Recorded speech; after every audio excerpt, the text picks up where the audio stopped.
With the name of Allah, the most gracious and the most merciful, my name is Saim Shahzad. I am here for your preparation of MD-CAT and FSC examinations. Students, आज हमारी ये जो first session है MCQs preparation का, उसकी 10th video है और आज हमारे इंशाल्लाह 100 MCQs कंप्लीट हो जाएंगे। आज की वीडियो में हमने उसी तरह 10 MCQs को डिस्कस करना है जो हमारे पास पेपर्स FSC में मोस्ट रिपीटेड हैं और MD-CAT में मोस्ट रिपीटेड MCQs हैं, उनको हमने डिस्कस करना है। फर्स्ट क्वेश्चन है हमारे पास आज का कि Euglena move with the help of Euglena जो ऑर्गेनिज्म है, जो फ्रेश वाटर ऑर्गेनिज्म है यूग्लिना, ये किसकी हेल्प से मूव करता है वाटर के अंदर? तो ये फ्लैजेलम की मदद से मूव करता है यूग्लिना। यूग्लिना फ्लैजेलम की मदद से मूव करता है और फ्लैजेलम अटैच होता है यूग्लिना के जो बॉडी है यूग्लिना की, उसके जो अपर एंड है, जो मेन माउथ पार्ट है यूग्लिना का, फेसिंग एंड जो है उसके ऊपर फ्लैजेलम अटैच होती है यूग्लिना के। दूसरा क्वेश्चन है हमारे पास कि which is a stop codon. आपको एक बात मैं इसमें बताऊं कि टोटल जो कोडॉन्स हैं, ट्राइन्यूक्लियोटाइड्स कोडॉन्स जो हैं, वो 64 कोडॉन्स होते हैं। कितने कोडॉन्स होते हैं? 64 कोडॉन्स होते हैं टोटल, जिनमें से 61 जो हैं वो अमाइनो एसिड्स को बनाने में उनका किरदार होता है 61 कोडॉन्स का, जबकि जो 3 कोडॉन्स होते हैं 64 में से वो स्टॉप कोडॉन्स होते हैं। और वो कौन कौन से कोडॉन्स हैं? UAA, UAG and UGA। These 3 are the stop codons। ये आपने इनको याद रखना है, बहुत अहम MCQs है। थर्ड है हमारे पास कि which is responsible to sense the pain। कौन पेन को डिटेक्ट करने का रिस्पॉन्सिबल होता है स्किन के अंदर?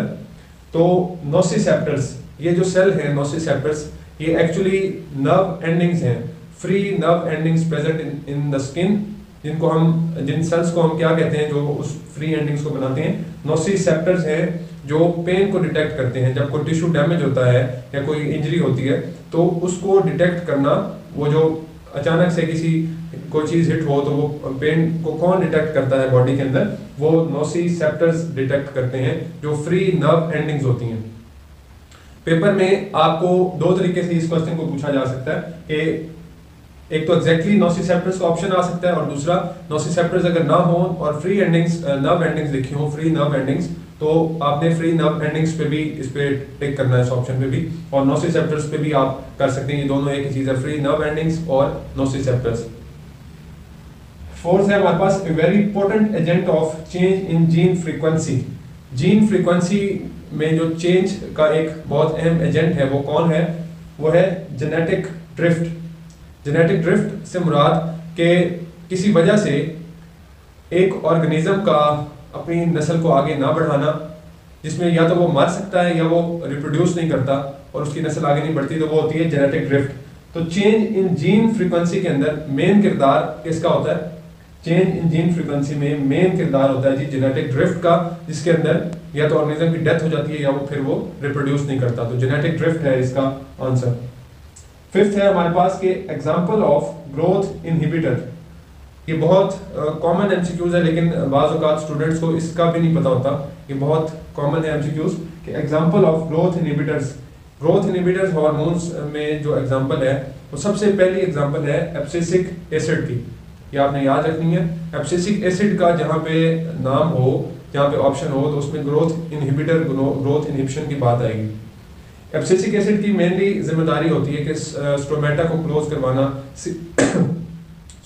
सीड डोरमेंसी में अपना किरदार अदा करना, स्टोमेटा को क्लोज करवाना। इस तरह के इस हार्मोन के काम हैं एब्सिसिक एसिड के। तो इस वजह से इसको फिर लिंक किया जाता है किसके साथ? ग्रोथ इनहिबिटर्स के साथ, ग्रोथ इनहिबिशन। नेक्स्ट 5 MCQs देखते हैं स्टूडेंट्स। 6th MCQs है हमारे पास के cretinism is an example of dash. Cretinism is an example of hormonal disorder. Hormonal disorder है क्रेटिनिज्म। इसमें होता क्या है? क्रेटिनिज्म के अंदर मेंटल रिटार्डेशन के साथ साथ डिवार्फिज्म रहती है। बच्चे की पूरी ग्रोथ नहीं होती और साथ साथ उसकी मेंटल जो ग्रोथ है, ज़हनी नशोनुमा, वो भी रुक जाती है।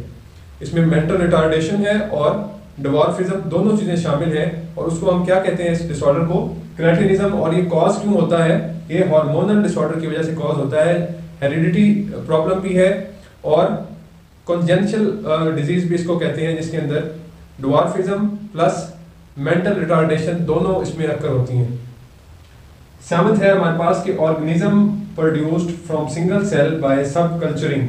बहुत कॉमन और आसान एमसीक्यूज है, आपको पता होना चाहिए इसका, लेकिन बाज़ औक़ात स्टूडेंट्स को इसका भी नहीं पता होता कि एक सेल से जो ऑर्गेनिज्म एग्जैक्टली उस तरह का एक और ऑर्गेनिज्म प्रोड्यूस करना है, उसका एक हेल्दी सेल लेके, तो उस ऑर्गेनिज्म को हम क्या कहते हैं, उसको हम कोलोन कहते हैं।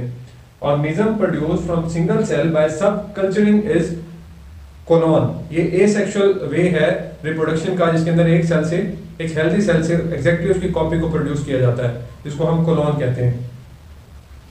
8th है population of Pakistan at the time of independence. Time of independence 1947 में पॉपुलेशन ऑफ पाकिस्तान कितनी थी? ये बहुत अहम क्वेश्चन है, इसको आपने इग्नोर नहीं करना, इसको ज़हन में रखना है। 32.5 मिलियन पॉपुलेशन थी पाकिस्तान की उस वक्त, 32.5 मिलियन पॉपुलेशन थी। 9th है हमारे पास के life span of Wells is. Wells एक ब्रिटिश साइंटिस्ट थे जिन्होंने नेचुरल सिलेक्शन, बॉटनी, जोलॉजी, मुख्तलिफ इसकी फील्ड्स में जो है वो बहुत ज़बरदस्त काम किया, लेकिन मेनली इनका जो वर्क था वो नेचुरल सिलेक्शन पे था। वेल्स एक ब्रिटिश साइंटिस्ट थे और उनका जो लाइफ स्पैन था ज़िंदगी का, वो 1823 को पैदा हुए थे, जनवरी 1823, और नवंबर 1913 में उनकी डेथ हुई थी। वेल्स उनका नाम था और नेचुरल सिलेक्शन पे मेनली उन्होंने काम किया, और भी बहुत से बायोलॉजी के फील्ड्स में, बॉटनी, ज़ूलॉजी, बहुत से फील्ड्स में उन्होंने काम किया, लेकिन मेनली उनका वर्क था नेचुरल सिलेक्शन पे। 10th एमसीक्यू है हमारे पास 44 ऑटोसोम्स प्लस XXY इज। ये जो एक लिखी हुई है, ये एक हमारे पास इक्वेशन है 44 ऑटोसोम्स प्लस XXY, ये क्या है? ये इक्वेशन एक्चुअली एक डिजीज को डिनोट कर रही है, एक नॉर्मेलिटी को डिनोट कर रही है ह्यूमंस के अंदर, जिसको हम क्या कहते हैं? Klinefelter syndrome. क्लाइनफेल्टर सिंड्रोम जो ज्यादातर बॉयज के अंदर होती है, लड़कों में होती है, और वैसे हमें जनरली पता है कि गर्ल्स में, फीमेल्स में XX क्रोमोसोम पाए जाते हैं, जबकि बॉयज के अंदर XY क्रोमोसोम होते हैं। तो इस एबनॉर्मेलिटी के अंदर होता क्या है कि XY के साथ एक और X अटैच हो जाता है, और टोटल नंबर ऑफ क्रोमोसोम इसमें हो जाते हैं 47, इस एक्स्ट्रा X क्रोमोसोम की वजह से। ये एक X क्रोमोसोम इसमें एक्स्ट्रा लगता है, और ये इस एबनॉर्मेलिटी को जो होती किसमें है? बॉयज में होती है। इसको हम क्या कहते हैं? Klinefelter syndrome. Klinefelter syndrome. Students, आज की वीडियो का इख्तिताम हुआ। अगर आपको कोई क्वेश्चन हुआ तो कमेंट सेक्शन में ज़रूर पूछिएगा। अगर आपको वीडियो इन्फॉर्मेटिव लगी हो तो चैनल को ज़रूर सब्सक्राइब कीजिएगा, ताकि आने वाली हर इन्फॉर्मेटिव वीडियो आप तक पहुंच सके।